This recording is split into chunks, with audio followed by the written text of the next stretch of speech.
Балалыгыңыз кандай өттү? Тентек белеңиз? Нарын областынын Кочкор районунун Кызылдеп айылында өттү да балалыгым. Согуш көргөн эмесмин. Жашооңузда. Жок, мен кинода согуштум. Биринчи сүйлөрүңүз эсиңиздеби? Ал кезде мектепке жана жаңы мектепке келип калат го сентябрда барсаң. Баарыбыз эле ошону жабырактап сүйүп калчубуз. Кээ бирөөнө кат таш берчүмүн. Жактырып алгам, анан үйлөнгөндөн сүйүүбүз күчөдү. Кандай окугансыз мектепте? Ошо концертке даярданып, 8-март болчу, ошого даярданып, үйдөгүлөр урушуп туруп кой кайтарып дейп, анан мен аябай тил уккам да. Кандай тил өстүңүз? Бизнес, ырчы, күчүбүз болсо, буздагандан кийин бузулуп кетет, андай мындай деген сөздөр. Немеге искусство институтуна келсем, каяка келдиң деди. Анан ушунда окууга тапшырып келдим, 11 бүтүп келдим. Ооба дейт. Анан ырдатса. Окуйбун сен, бала короосуп турбайсыңбы? Ооруп калдым ошол учурда. Невроз болуп ордум. Баягы ойлонуп атып. Кайсыл ырыңыз, жылдызыңыз жандырды? Эме 2001ден баштап десем болот. Ошо Селки эсимде.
Амансыздар урматтуу көрүүчүлөрүбүз, кезектеги кызыктуу маегибизди ушундай жаратылыштын койнунда баштоого даяр турабыз. Бүгүн биздин коногубуз өзгөчө үндүү Кыргыз Республикасынын эмгек сиңирген артисти Сезбек Искеналиев. Ассаламу алейкум байке. Валейкум. Кандайсыз, ден соолуктар жакшыбы? Кудайга шүгүр. Эс алуу жагып атат. Жакшы, Кудайга шүгүр. Мына жаратылыш койнунда баягы өлбөгөн жанга жас келет дегендей жас келип,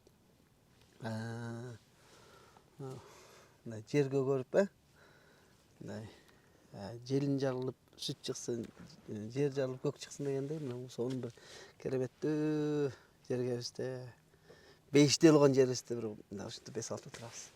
Баягы маекти баштайын деп атканда эле өзүңүз сунуштап калбадыңызбы? Тоодон тарталы ушундай кылып. Мен силерге ушундай сонун могу стейктердин баары агабыздын колунан жасалды. Убакыт келди. Өтүү керек. О банк жана О жаңы кардарлары үчүн. Дароо 200 гигабайт жана 200 сом алгыңыз келеби? Каалаган Остор дүкөнүнө кошулуп, кош бонусту алыңыз. Биз менен сизби? Досторуңузду чакырыңыз жана ар бир досуңуз үчүн 200 сомдон алыңыз. О банк жана О өтүүгө жана биз менен болууга эң ыңгайлуу учур. Сонун мында татып көрдүк. Баягы кандай эс алган жагат негизи? Кандай, кайсы жактан эс аласыз көбүнчө? Негизи ошо баары бир ошо кыргыз болгондо биз тоого жакынбыз да. Баары бир жан дүйнөбүз ошо тоого жакын.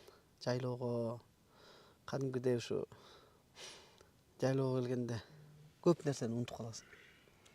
Ошо көп нерсени, көп бир көйгөйлөрдү, ушу ичиңде жүргөн бир негативтерди ушу тоого келсең, кадимги тоо ошонун баарын тазалап анан жакшы жан дүйнөнү тазалап салат да. Анан ошол терс нерсенин баарын өзүнө соруп алгандай сезилет. Анан ошо тоого келем ушинтип. Мындай көздү да эс алдырып, бардык жерин эс алат бул жерде, чынын айтканда. мени да тынчтандырат Жан экен. дүйнө мындай таза аба, карачы, керемет. Могу жит, шаардын ичиндеги мындай ызы чуу, суетадан айыл жеринде баягы жашоо жүрүп атат дечи. Адам өзүнө өзү керек. Эң биринчи адам өзүнө өзү керек да. Өзүнө өзү ушинтип бир жан дүйнөсүн ушинтип арулантып туруш керек, ушинтип тазалап туруш керек. Ага эң биринчи эле ушу биздин тообуз. Бийиктик мына могул жерде, таза аба, көк асман, калчы. Мындан башка не керек дейсизби?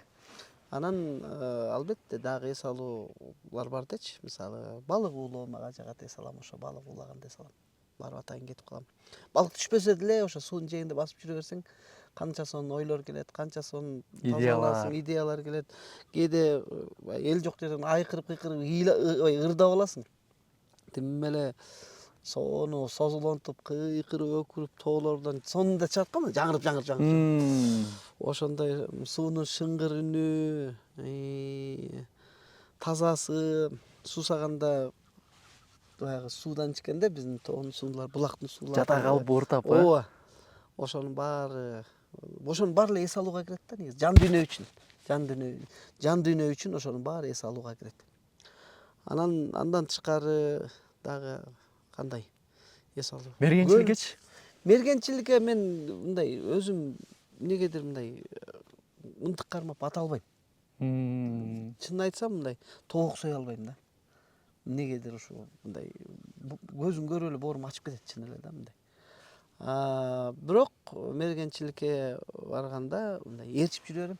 Ошо мергенчиликке Аткан кичтей болуп эле мылтык көтөрүп алып. Көтөрбөсөм да ошолорду эле жанында катарында жүрүп, ошолор менен сүйлөшүп, басып, анан алар менен мындай, алар билан келатат, тигинтип келатат, мынтип келатат, мына көрдүк деп, азыр ошонун жанында жүрө берем мындай, сүрмөтөп болуп. Ага мындай да. Сезбек Искеналиев деп атты укканда сизди тааныбай койгондор аз болуш керек негизи, Менин оюм боюнчачы эми. Сезбек дароо эле Сезбек болуп калган жок да. Чоң жолдорду басып өттү.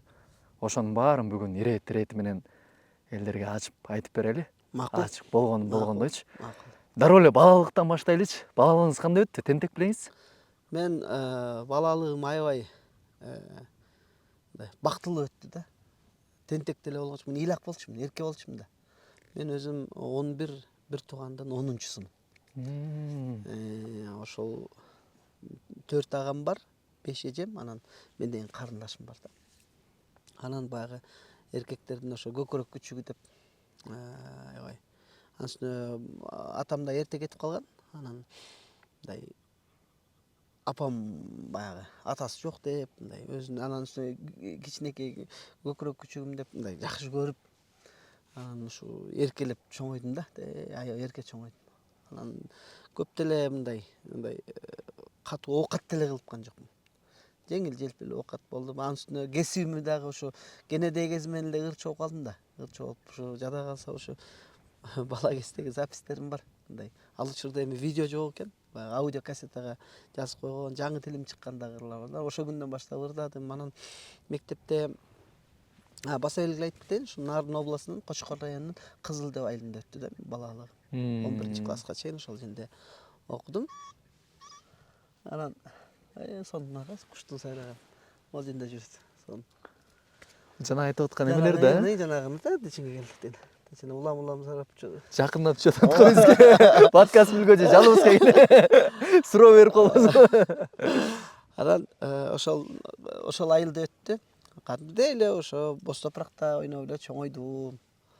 Анан ошо кенедей кези менен ырдап эле ошо мектептеги деле ырдап, ушу музыкалык кадамым, ырчылыкка кадамым, ушу чыгармачылыкка кадамым ошол айылдан башталды.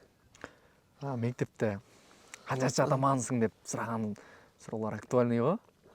Ошо суроону берейинчи. Канчача атаман негизи? Мен ишенесиңби ушу согуш көргөн эмесмин. Жашооңузда? Жок. Мына кантип дегенде эркек кишинин башынан бирде болсо. Ошо согуш көрбөптүм. Мен кинода согуштум. Кызбалашып. Жок, мындай. Сизге мындай эми баягы ар кандай болуп калат да, мындай тегилбей кетип каласызбы же кандай? Жок, мен өзүм мындай чырсыз адаммын да, мындай конфликт аябай жаман көрөм өзүм элечи. Мындай күлүп жайнап жүрө берем, ошо кандай адам кандай болсо, ошондой адамдар курчап турат да сени негизи. Анан мен өзүм дайым жайдары жүрөм. Мындай конфликтим жок да, мындай жашоодо эле мындай нааразычылыгым жок мындай. Ар бир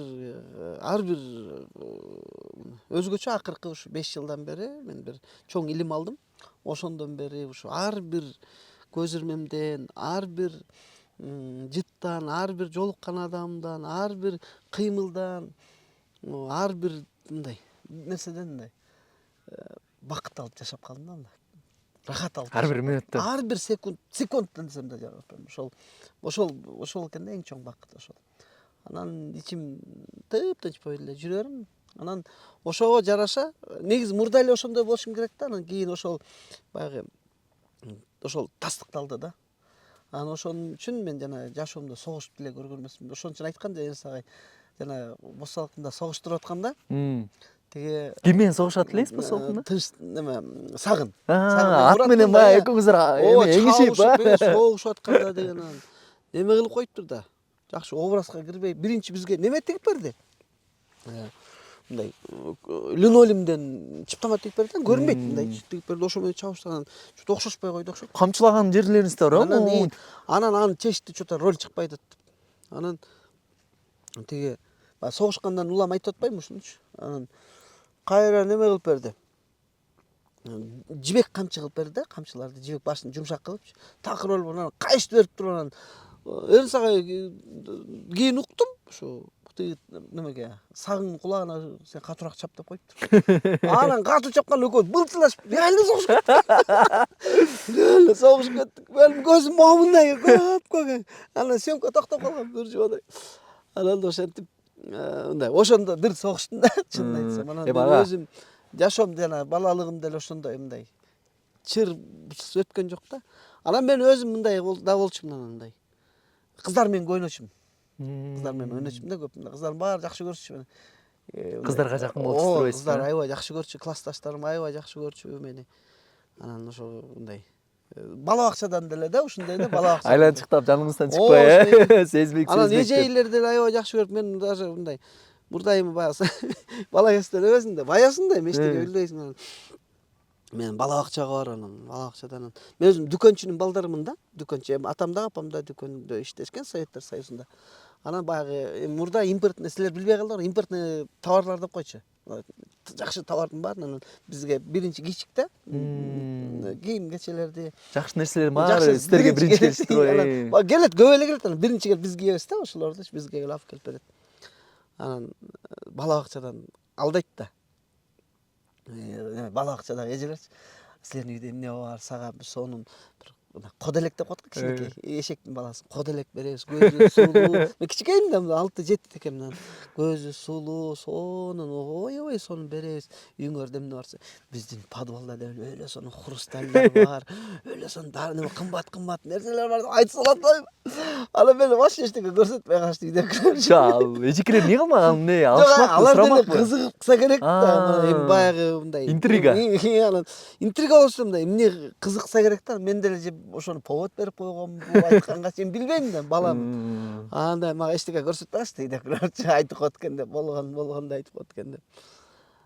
Мен балалыгым мындай жакшы өттү да, мындай эч мындай жана балалыгымда травма алгам, андай мындай деп атышпайбы? Азыр көп эле кишилер ошо менде Подкасттын баары эле ошондой болуп кетти. Менде балалыгымда травма жок. Мен жыгыргап жашадым, мен ушундай ток үй бүлөдө чоңойдум. Мындай даже ошо элементарный ошо 90-жылга келгенде, кыйынчылыкка келгенде баягы атам да каза болуп калды да. 91-жылы каза болуп калды. Ошо 92-93 как раз жанагы неме башталды, баягы кризис. Эл аябай кыйналган. Анан мен ошону мындайча айтканда билбей өтүп кеттим. Апамдар кыйналышыптыр, кийин уксак аябай эле кыйналыптыр да. Мен эс тарткандай кыйналган, мен эчтеке билгизген жок да. Бул жерден мен эмне айтам, ошо апам аябай ыраазымын да, ошону билгизбей. Мындай эрке талтаң болдум да, кыскасы. Энелүү жетим, эрке жетим, аталым жетим, арсыз жетим деп койчу. Мен чын эле эрке жетим болуп чоңойдум, кыскасы. Балалыгым эч кандай мындай немем жок. Мен Кудайга ыраазымын да ушу балалыгыма. Кыздарга жакын болчумун деп калбадыңызбы? Биринчи сүйлөрүңүз эсиңиздеби? Мен кыялданып эле жүрөчүмүн. Жаныма баягы мектептейм бала кезде жаныңда жаныңа отургузуп койгон кызга өзүңчө жакшы көрө бересиң го барып. Анан мен жаныма жакшы баягы классташтарым отургузуп койчу, ошону булар менен кат жазышып эле. Ал учурда деген сонун да. кат жазмай болчу. Кат жазып кооздоп жазасың, анан мындай 3 бурчтук кылып. Анан мен жана Текст эсиңизде ошол каттарын? Им салам кат деп, саламың менен баланча деп жазасың. Жүрөктөрдү тешип жебемен. Немеде мен дагы бир неме таяк жебегендим, бирден бир немеси болуш керек. Чоң балдардан да таяк жеген жокмун да. Бизден баягы безеңик деп койшурам да. Бизден мындай аябай неме үчүн мектептен чоң класстагы балдар. Мен ошо чоң класстагыларга биринчиден байкелер муда болуп калды. Менден 76-жылкы, 75-жылкы байкелерим бар. Андан кийинкилерден болуп, андан кийинкилерде кээ бирине кат ташып берчүмүн. Кат ташып берчүмүн да мындай. Кыздар катышса мен кат ташып берчүмүн. Анан ушу мектептен өнөр адамы болуп ырчы болуп калдым да. Ырчы болуп калган үчүн баары жакшы көрүп эле, анан тийишмес. Анан мисалы үчүн ошо мен мындай негизги неме ошол болду. Бирок өзүм конфликтти жаман көрөм. Азыр деле конфликтти жаман көрөм. Мындай уруш талаш болсо мындай жактыра бербейм көпчү. Баягы биздин мен суроомдон алыстап кетти окшойт. Баягы биринчи сүйүлөрдү сурайм. Алгачкы сүйүү эми мектепте болгон сүйүлөр болгон албетте. Эсиңизде барбы ошол? Эсимде көп эле го дейм. Бир эмес көп эле дейсизби? Көп эле болот. Бирөөнү айтып бербейсизби? Көрүп каласың. Анан мындай болчу ал кезде. Мектепке жана жаңы мектепке келип калат го, сентябрда барсаң. Баарыбыз эле ошону жабырактап сүйүп калчубуз. Классыңа келип калса же мектепке бир жаңы кыз келип калса, ошону баарыбыз сүйүп калып эле ошого баарыбыз эле арзып эле ошого кат жазып. Анан мындай аябай жана бир болот го, мектепте түм эле Переходный возраст. Ошон үчүн түм эле укмуш кечинде барып ышкырып барып эшигин алдына же ушундай бир башың айланып ошол алгачкы андай менде болгон жок. Болгон жок, Сырттан эле сүйдүм баарын тең. Ошол. Анан анчалык түм эле артынан кууп, бала менен деле согушуп, кыз талашып деген нерселер болгон жок. Мындай сырттан жактырчымын го. Жактырчу окшойм да. Мисалы мен азыркы келинчегимди деле мисалы үчүн жактырып алгам, анан үйлөнгөндөн кийин сүйүүбүз күчөдү. Сүйүү никеден кийин дегенге кошулат экенсиз да. Ооба. Сонун кандай окугансыз мектепте? Мен орто окудум. Орто окудум. Аябай жаман да окуган жокмун. Аябай эле укмуш тытынып деле окуган жокмун. Меники ар дайым эле неме менен өтчү. Көбүнчө эле ошо концерттер менен эле анан бусаланып кетем. Анан биринчи эле баягы мектептин кароолор болот, ыргеселер болот, допустим, ошол майрамдардын алдында эле биринчи турганга мен коюп коюшчу. Анан экинчиден ошол айылда ошо 7-8 класс, 6-7 8 класс окуп калганда аябай неме деген түзүлүп калды. Максат тобу депчи. Живой состав. Ошонун башкы солисти болчумун. Ошо менен өттү. Анан бир ошо эсимде калды, ошол мен мугалимдерден ошондо бир аябай бир неме сөз уктум да, себеби ошо концертке даярданып, 8 март болчу, ошого даярданып кел анан малдын кесипсиз келип калабыз, кой кайтарып тийип концертке катышпай калып, главный солист үйдөгүлөр урушуп туруп кой кайтарып тийип, анан мен аябай тил уккам да. Сага биз расчет кылганбыз, эмне үчүн биз ушунча даярдансак, сен үчүн ошо концертке келбей койсуң деп, ошо агайларыман тил уккам. Койдун кесипсиз келип калды деп анан кой кайтартып кетип, мени ыйлап ошентип болгон. Эми биз жакта нарында мал көп. Ошо малдын деле түйшүгүн өтө деле тарткан жокмун, бирок эң чоң жумушум уйларга жем бермей болчу. Уйларга анда бир 10 чакты уй урус бар болчу. Бир казан неме кайнатчусун, жармай. Ошону кайнатыш керек да. Ошо мен эң чоң жумушум ошо. Жарма кайнатмай. Ой, анысы дагы отуң дагы жакшы күйбөйт, жүдөп каккап анан эптеп кайнатып, аны муздатып, анан кечке мал келгече неметип, анан ошо болчу да менин жумушум, эң чоң жумушум ошо болчу. Жакшы. Баягы адам өмүрүндөгү эң кызыктуу учур да бул студенттик учур го. Студенттик кезге келели. Кандай өттү эле студенттик кез? Студенттик кезим дагы эле сонун болду. Мен мындай 11-классты бүтүп аткан кезиңизден баштайлычы. 11-ди бүтүп баягы келдим дагы, анан баягы тандоо келет да. Кайсы кесипке арасында. Мен башында эле айтпайм, мен кенедей кезинде эле ырчы болом деп чечкем. Анан үйдөгүлөр деле аябай байке эжекелерим неме болду. ырчы кылбайбыз дегендей каршы чыгышты да. Башка окууну окутабыз. Койчу эми ал учурда азыркылар ырчы мисалы үчүн азыр бизнес ырчы азыркы учурда бирден бир жакшы бир кесиптердин бири болуп калды да, чынын айтсакчы, мындай кадыр бартуу кесиптердин бири. Ошол учурда деле болгон, бирок ал учурда эмнегедир көп адамды баягы ичимдикке берилип кеткен, ичимдикти ичет деген артисттерди ошондой баягы эме элге артист деген башкача калыптанып сиңип калп- бараткан кезде. аябай жаман болчу да. Анан биздин дагы ушу бул эми кичүүбүз болсо, бул дагы анан кийин бузулуп кетет, андай мындай деген сөздөр болуп, анан апам менен аябай акылдашчумун да мен. Апам эрке баласы болуп атпайбы. Анан балам эмне кыласың дейт, мен артист болом дедим, ырчы болом мен. Баары бир ырчы болот. Эмне кылсаңар да мейли окусаңар окуңар, мен баары ырчы болом деп койдум. Анан кой деп анан Күрөңкеевке алып келди, өзү алып келип тапшырды апам. Анан мени немеге Бүүсара Бешналиевага баратпаймынбы? Анан мен мен өзүмдүн жашыма нерте бүттүм да мектепте. Мен өзүм 80-жылыкмын, бирок 79-дар менен бүтүп, ошондо бүтүп эртерээк. Анан баягы кичине өзүм дагы кичине кечирээк жетилдим да, мындай. Аң сезимим мындай өзүмчү мындай кечирээк же эркелик болгон үчүнбү билбейм. Ошо келсем анан үнүм дагы кичине кеч жетилди да менге. Себеби мен ушу немеге искусство институтуна келсем, азыр деле бар ошол агай ылгайып калды. Нурматов деген агай бар искусство институтунда.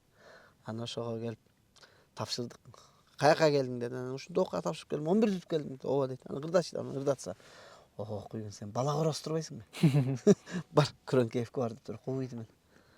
Анан Күрөңкеевке барсак, Кудай жалгап бир айылдаш эжекебиз бар экен, как раз ошол жакта немеде иштейт экен, ошо Күрөңкеевде бухгалтер экен. Анан ошол эжеге барып, кимден ким бар сураштырып келсе, ушул бар деп, анан ошого алып барып туруп апам дайындап койду, ошол бүтүрөсүң, артист кыласың деп. Каным деген эжеке. Анан ошол эже менен Күрөңкеевке келип барып 9-класстын базасы менен келген балдарды аякта көбүнчө ошолор менен чогуу окуп калдым. Анан Күрөңкеевим аябай сом болду. Ошого келип бир жыл кичине баягы мындай тамтуң басып жүрдүм да, анан бир жылдан кийин ачылдым. Түшүнө баштадым. Өзүм аяктан кылгыякты бүткөм негизи. Күрөңкеевди мен кылгыяк асбап бүттүм да, кыргыз кылгыягын. Анан бир жыл, 2 жыл ошентип окуп, анан Бишкекке мындай калыптанып калдым. Ошондо 96-жылы келгем. Каякта жашадыңыз келгенде? Жатаканада? Мен жатакан жок, үйүбүз бар эле да биякта. Ошол үйдө эле жашап жана келбедик. Ошол үйдө мага беришкен да. Анан ошол үйдө жашап эле, ошол үйдөн мектепке, то есть Күрөңкеевке барып 4 жыл окудум.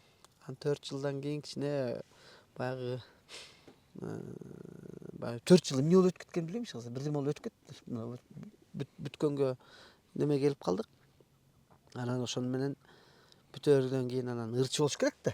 Анан үйдөгүлөр талап кылат, сен ырчы болбойсуң. Анан бизде мындай бар, карачы тигинин баласын, анан мунун баласын карачы, анан тигинти ырдап атат, анан тиги оокат кылып атат, анан сен жүрө бересиң деп. жүддө эле жүрөсүң деген нерселер аябай. Ошол учурда мен аябай неме алдым да мындай. Анан Кыргызстан огондоруна берип койгом сан. Анын Кыргызстан огондоруна өтпөй калып атпайбы? Албай коюшту. Албай коюп атпайбы? Анан албай коюлуп анан мен ошондон да немеге түшүп калдым да, кичине ооруп түшүп, стресске түшүп калгам. Ошондой болду. Анан эмне кылам эми, же ырдай албай, неужели мен ырдай албайм? Ушунча эмнеге окудум? Эмнеге ушунча кыялдандым? Эмнеге мен могу багытты тандадым? Мен башка эле кесипке кетпейт белем деген ой болду. Анан ошол менен тиги Айылга келдиңиз. Айылга келдим. Келип жайлоого ошондо байкемдер чыккан. Анан жайлоого чыгып барып тиги августта эми жайлоодо кыроо басып калат жүдөп. Мени жайлоого таштап коюп атышпайбы? 2-3 жума. Жалгызбы? Кошуна колоңдор бар, туугандарыбыз бар жакындачы. Бир божуга таштап койду, ошо барып малса деп карап туруп. Өзүңүз ойлонуп жатсаңыз, Ооба, өзүм жанагыдай өзүңүз араң жүрсөңүз. Өзүм кризисте жүрсөм. Анан бардым да жаттым. Эртең тургум келет. Бозуйду ачсам, кыроо түшүп калат да. Үшүйм, чыккым келбейт. Могу кээдем шыбырлып калган бетим бар. Жүдө 15 күн жүрөм да. Кээде баягы сез жок. Шаардык сез. Өлдөнөм анан ошол жакта папамдын эжеси раматылык болуп кетти. Ошол эмелер тоого чыгышкан жаңы. Жанашада чогуу Кошуна. кошуна эле. Анай мен апам айтып туку деп койчу. Турдууду бүйдү анан туку деп айтты. Бул балаң болбойт. Кетир. Бул айылдын баласы эмес. Бул балаң карчы кетесиң, колго түшкөн немисти болуп кетесиң карчы. Байланган ууга жарабайт болуптур да. Болбойт.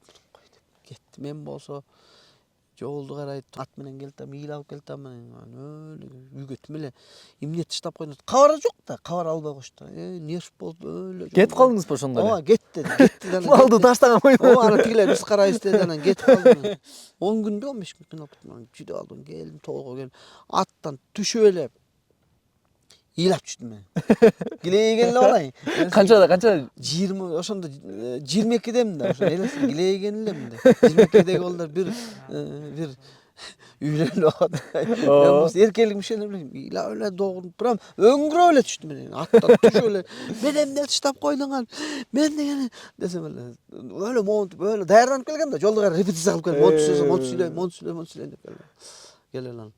Апамдар шаардан келишиптир. Ай сен ырың радиодон кетип атты десе да.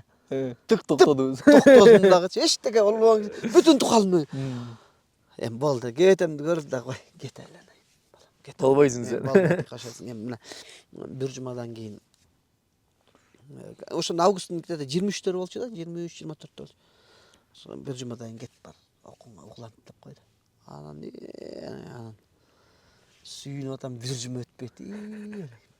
Просто Жок, ырыңызды уктуңузбу? анан ошого жетпей да мен. Анда Кыргызстан ондар айында тартпайт да. Ой, тытынып келдим же, анан бир кичке радио сатып алдым анан. Анан радиом алып келип алып коюп. Мындайдан коюп, ошону күнүгө күтүп отурам мен. Бербейт эми. Саргайып күтүп отурам. Бир күнү берди, жаман сүйүндүм. Ой, өлө сүйүндүм. Шаарга келгенден. Ооба, шаарга келип анан искусство институту болчу да азыр. Мурда институт, азыр университет окуп атат. Бүйсара Бешеналиев атындагы искусство институтуна келип тапшырдым. Эстрадный вокалга келип тапшырып бүттүм. Сразу эле алыштайбын. Себеби Күрөңкеевди бүтүп келгенден мындай жакшы неме менен келдим. База бар, Базам, конкретный базам менен келдим. Мен Күрөңкеевди жакшы окудум, чынында. Жакшы окугам. Единственное ошол жана кесибимди гана өзүмө жакпайт деп көп жактырбай, жакшы окуй албай койдум. Буга катышыңыз келбей койдубу? Жок. Анын алдындагы тарых чоң. Ал барып экинчи курстан өлө жакшы ойнойм да. Анан мен баягы мактанып тим эле кылга ойноп 5 алдым деп барсам, менден ул жана 2 агам. Мына болду, сага Күрөңкеев деле кой кайтарып жүрүп кылгыякчы болгон сени. Сага кылгыяк сатып берсе, кой кайтарасың десе, мени башка чапканда мен окуйм деп келе сонда. Анан окуй коркпайм, ошо менен таштап койгом да. Же болбосо сонун ойногом. Агай аябай мактап, тим эле оркестрде биринчи примага бирок таяк жеп жүрүп окудум да, ошо ыргыта чапышты мугалимдер. Ал учурда мен тартип катуу болчу да ал Ой, учурда. мына айтып берейин. Ошо Күрөңкеевге жаңы оркестр деген сабак бар да. Оркестр деген сабакта 3-чү, 4-чү, 2-чи курстун биз 2-чи курс болгондон кирет да. Анан иллюстраторлор келет, баягы күчтүү мугалимдер келет, анан чогуу ойношот да, оркестр, мини оркестр. Анан раматылык болуп кетти, Чолпонкул деген агай бар. Аябай характер аябай оор эле да. Анан мени карап туруп, маңдайың жарык бала экен, кел. Биринчи кыякка отурчу деп отургузуп койду. Маңдайым момундай турат да, оркестр, дирижер мындай турат, мындай. Дирижерчу монун жерге отургузуп койду, момундай турат да. Мен тиженде турам. Анан баштагыла деди да. Мен эчтеке окуган эмесмин да. Анан элестет баардык бүт Күрөңкеевдеги эме жана биздин факультеттеги неменин баары ошол жерде отурат. Анан турам монтип коюп, эчтеке нотаны караган эмесмин да. Ойнодуң беле деди. Жок агай десем. Чап делесин кыяк менен тоолоп түштү. Туруп эле түшүнбөй калдым, жада түшүнбөй калдым. Кечир коңуз агай, эмкиде ойноп келем деле. Көрдүңбү ушундай неме менен мугалимдерди. Эчтеке дечи эмеспиз да, кой. Ал сен аякта школьный система болчу, сен бирдеме кылсаң ата энеңе айтам дечи да. Сразу чалабыз, ата энеңе айтабыз дечи. Жүрөктү чүрүп ошентип окуткан да. Бирок результат андан кийин мен жакшы окудум, жакшы мектепти, то есть Күрөңкеевде жакшы окуп калдым. Анан тиги база менен, ошо база менен ойлонбой Бешеналиевага. Ойлонбой эле алышты. Анан аяктан 2 жыл. Канча жыл окудуңуз аякта? Аякта Күрөңкеевде 4 жыл, анан теге немеде 6 жыл окудум да. 1 жыл кичине неме кылып кетип, анан заочный которулуп окуп кеттим да. Анан жакшы бүттүм. Анан мен тиги чоң атам бар эле. музыкант десе эле мындай ырдаган кишини элестеттим баардыгын. Анан окуйт десе элечи. Ырдап кой. Жок, ырдап койсо жакшы да. Таңыңызга бул музыканттен кантип 10 жыл окусун. Ушу медиктикин эле окуп албайт белем. Ошондон көрө да. Кантип ушу музыканттен 10 жыл окусун деп. Ушинтип айтчу эле да. Алар билбейт экен. Анан баары анан аяка келип нота таандым, билим алдым дегендей. Анан антип мынтип ошентип чыгармачылыгым ошо 2001ден баштап десем болот. Ошо баягы аттана баштадым 2001-2002ден баштап. Кайсыл ырыңыз, жылдызыңыз жандырды? Эми эң жакшы нерсесичи бир нерсе айтайын ошо. Быйыл менин чыгармачылыгыма 25 жыл. Көрдүңбү? 25 жыл деп мына монтип оосуң толуп жеңил айтканың менен 25 жылдыкта ушундай бир көп түшүктөр болду, кубанычтар болду, бийиктиктер болду дегендей ылдый түштүң, өйдө түштүң. Анан быйыл ошол 25 жылдык чоң концертке дагы даярданып атабыз да, негизги. Негизгибиз ошол негиз көзөк ошол да. Анан ошол 2001 жыл болуп калды. 2000-жылы ырдап чыктым, анан 2001ден баштап кичине активдүү ырдай баштадым да. Радиолордон ырларым кете баштады. Баягы кичинеден тааныла баштады. Базарларда кассеталарга менин ырларым чыга баштады. Анда аудио кассеталар эле да базарларда сатылчу. Анан базарларда ырдалып калды менин ырларым. Мындай ошондон баштап андай элге тааныла баштадым. Эң биринчи ырым бул өмүр деген ыр. Аны көп киши билбейт. Ошол өмүр деген ырым бар. Анан кийин жаңылап жазгам. Нена деген ырчарлар ошо көз тиги неме кылдык. Дуэт кылып жазганбыз. Андан кийин басар жолдо деген ыр менен аябай кичине элге таанылдым. Аны менен өзүмдүн кассетамды чыгардым, басар жолдо деп аты бар. Өзүм кичинекей аудио кассета чыгаргам. Андан тышкары анан кийинки анан жана селки эсимделер чыкты. Жүрөккө эсимделер анан элге кеңири таанытты. Эң биринчи концертим 2005-жылы Кыргыз драм театрында тушоомду кесилген.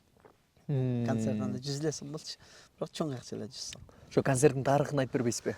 Ал концертте биздин Оймо деген өзүбүздүн командабыз бар эле, чыгармачылык команда, достор жалаң.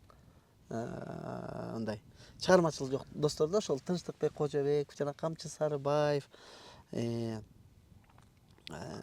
Айбек Дайырбеков, Замир Илипов, Нурлан Кебеков деген мындай өзүм бир ар тармактуу бирөө мындай дизайнер, бирөө сүрөтчү, бирөө продюсер, бирөө режиссер, ушундай бир актер, бирөө акын, кыскасы ушундай бир ар тармактан чогулган достор турбайсыздарбы? Ар тармактан жана ошо региондун ар бир бурчунан чогулган балдарыбыз да баарыбыз. Жети областан. Анан ошолор менен биринчи концертимдин тушообузду кескенбиз да. Анан биздин жөжөлөр деп койчубуз. Ошол биздин жөжөлөрдөн жана Азамат Исмаилов, Азамат Арыков, ушул жигиттер да биз менен иштешкенде, бизден кийин чыгышты. Биздин Оймо сиздерден кийин поколение. Оймо дегенде ошого келип сабак алышчу. Анан ошол биринчи концертибизди ошол команда Оймо жасады. Биз тим эле кыргыз драмда кандай кылып жасайбыз концертти. Тим эле мен толкунданып атам. Баары тууган тушкан баары толкунданып атат. Кандай биринчи концерт эле кыргыз драмда. Анан келип сахнаны биз сонун кылып неме Бишкек кылып жасайбыз дедик. Жана Борбордогу мисалы үчүн ошо курантты жасадык, филармония, дагы опера, балет, ошонун дизайнында жасап атайын макеттерди жасап анан мындай сонун кылып жасап кыргыз драмда биринчи концертим ошол жерде кесилди. Эл көп эле чогулду? Ооба, ал жерде Салт болду. Ал жерде менин мына чыгармачылык чөйрөдөгү устаттарым деп айтам. Ошо Раматылык Шамшыбек Өтөбаев атам да, мен Аяштам деп айтам. Ошол киши келип сөзүн сүйлөп, ырдап баягы батасын берди. Роза Манова дагы менин эжейим да. Себеби мен Күрөңкеевди окуп жүргөндөн баштап ошол эжем Комуздан сабак берди Күрөңкеевден. Анан кийин болсо как раз 2000-ден кийин Белая роза деп студия ачып, ошол жерде жанагы мен звукар режиссер болуп, Роза эженин кайра колуна келип иштеп калдым да кийин. Ошону менен ал эже дагы келип, ушундай кишилер, чоң ырчылар келип колдоп, коштоп, ошо тушоомду кесип концерт кылып берди. Ошол концерт үйдө бар.